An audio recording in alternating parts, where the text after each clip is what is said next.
اللہ کے محبوب علیہ السلام ایک دن کہیں جا رہے تھے تو سوا نامی ایک شخص کے پاس ایک گھوڑا تھا، حضور کو پسند آ گیا تو اسے کہا کہ یہ گھوڑا بیچتے ہو؟ اس نے کہا جی بیچتا ہوں، کتنے کا سودا طے ہو گیا؟ فرمایا میں تاجرانہ غرض سے تو نہیں یہاں آیا تھا، اچانک تمہارا گھوڑا مجھے پسند آ گیا تو میں نے خرید لیا، تم رکو میں اس کی قیمت لے کے آتا ہوں۔ حضور گھر گئے تو واپس آنے سے پہلے کسی نے اس کو رکے ہوئے دیکھا تو کہا یہاں ٹھہرے ہو؟ کہا مسلمانوں کے نبی سے اس گھوڑے کا سودا کیا، وہ قیمت لینے گئے۔ کتنے کا سودا؟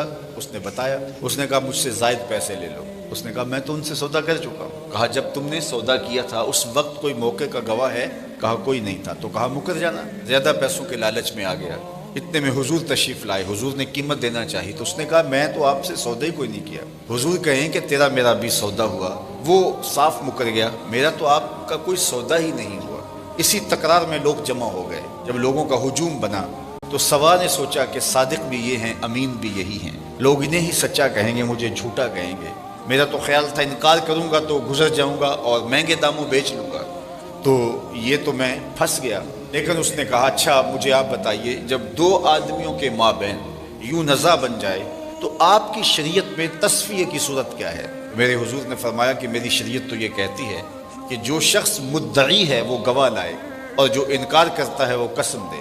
اس نے کہا جی طے ہو گیا، اگر آپ نے مجھ سے گھوڑا خریدا ہے، مدعی آپ ہیں، تو آپ گواہ لائیں، اور اگر آپ کے پاس گواہ نہیں ہے تو میں قسم دے دیتا ہوں۔ وہ پتا تھا کہ گواہ نہیں ہے تو میں قسم دے دیتا ہوں۔ لوگوں کا ہجوم ہے، اتفاق تھا کہ کوئی گواہ نہیں تھا، تو جب اس نے بار بار مطالبہ کیا آپ گواہ لائیں نہیں تو میں قسم دیتا ہوں، مجمع میں موجود ایک صحابی حضرت خزیمہ بن ثابت انصاری رضی اللہ تعالی عنہ آگے بڑھے اور سوا سے مخاطب ہو کے کہا گواہی مانگتا ہے، میں گواہی دیتا ہوں، جتنی قیمت حضور بتا رہے ہیں اتنے میں سودا ہو گیا۔